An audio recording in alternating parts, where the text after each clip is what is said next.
Greetings, everybody at Southeast Conference. I would love to be with all of you in Juneau.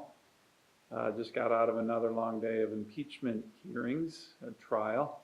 So, yeah, I, I can't wait to get home and to be with all of you as we get through the pandemic and work together through our challenges. Let me just begin by thanking everybody. One of the great honors and privileges for me as your senator is being able to work with so many leaders in our community, and particularly our leadership in Southeast Alaska. In my first term of the Senate, I've gotten to know well, really enjoy working with everybody, and I know it's been rough. I know it's been really rough with the pandemic last year in particular, and I just want to thank everybody because I know it's been a difficult time.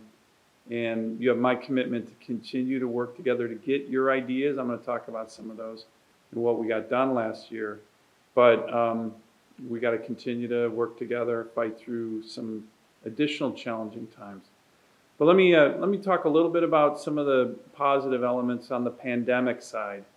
Despite the huge size of our state, the expanse of our state, the small population, I'm sure you're seeing it, whether it's testing, whether it's vaccine distribution, we continually rank as the #1 per capita state in the country. It's kind of remarkable. It's amazing, to be honest, and that's because of all of you, the leadership in our state, our medical community. So again, I want to thank everybody for the great work that we're doing on that. We're not out of the woods by any stretch, but even on, difficult but important statistics like deaths per capita, we're still one, two, or three in the country on those important issues. So we're going to get through it. I know that is not great consolation when we look at another, what is looking to be another challenging season with regard to tourism. Like all of you, I was kind of hit in the gut. Got the wind knocked out of me with that recent announcement by Canada. No heads up there. I will tell you, I think a lot of you know the way I operate. I work to create allies all over, whether Democrats, Republicans in the Senate, and I have some allies, I think, in Canada. I'm good friends with the defense minister. When he's needed some things from the United States, I've been an advocate for Canada, so I took it upon myself to kind of ring the alarm bell, get a hold of him, and he hooked me up quickly with the transportation minister, the brand new transportation minister of Canada, who was responsible for making this decision. I've been in discussions with him. I had a long phone call with him. I was explaining all the challenges we've had. I've sent him newspaper articles on the challenges we've had in Southeast, throughout the state with regard to our tourism because of the Canadian order. And we are going to work together, all of us, and I have the commitment from the Canadians at the very most senior levels to work with us to try to get through this, whether it's through actions that Canada can do, we can do from a regulatory standpoint, or from a legislative standpoint here. We're also discussing these issues with the brand new Homeland Security Secretary Mayorkas, who I voted for. Not many Republicans voted for him. I think only 4 of us did, but I did because he made commitments to me about Alaska, about the Coast Guard, about helping us, about getting more icebreakers, more Coast Guard stationed in our state. So I said, all right, Mr. Secretary, you make those commitments to me, get up to Alaska soon, and I'm going to vote for you. So I did do that, and now we're going to try and work with him to get through these challenging times on the latest issues with regard to tourism. So we're all in on that. You have my absolute positive 100% assurance that my team and I will not stop until we try to get to a good resolution for our tourism season this summer, especially if everybody's healthy, the vaccines are working. And it's going to be kind of like what we did last year. We got so many good ideas from all of you as we rolled out the Paycheck Protection Program. If you remember that seasonal business fix that we got done, that was from ideas from essentially Southeast Alaska. And we got that done. I went to the president, I went to the Secretary of the Treasury, pounded my fist on the table relentlessly until we got that fixed. We did get that fixed. I think it helped a lot of our small businesses, particularly our tourism businesses needing a seasonal fix. So what we're able to do just in December is a new COVID relief package with a whole new PPP program. Again, to help our small businesses get through these challenging times.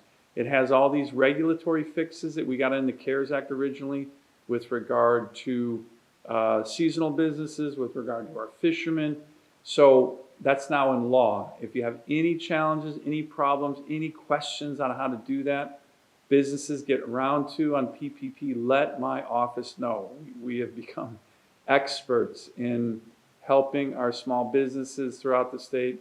Just under the CARES Act, we had over 11,000 small businesses in Alaska, over $1 billion of loans take advantage of the first PPP program.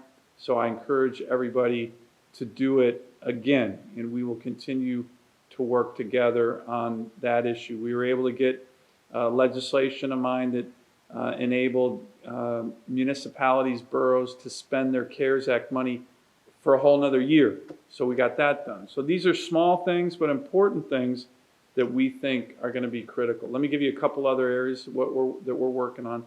I reintroduced my Visit America Act, which is all about revamping and re-upping with a much stronger focus from the federal government, our tourism sector, not just for Alaska, but for America. I think that has a good chance of passing.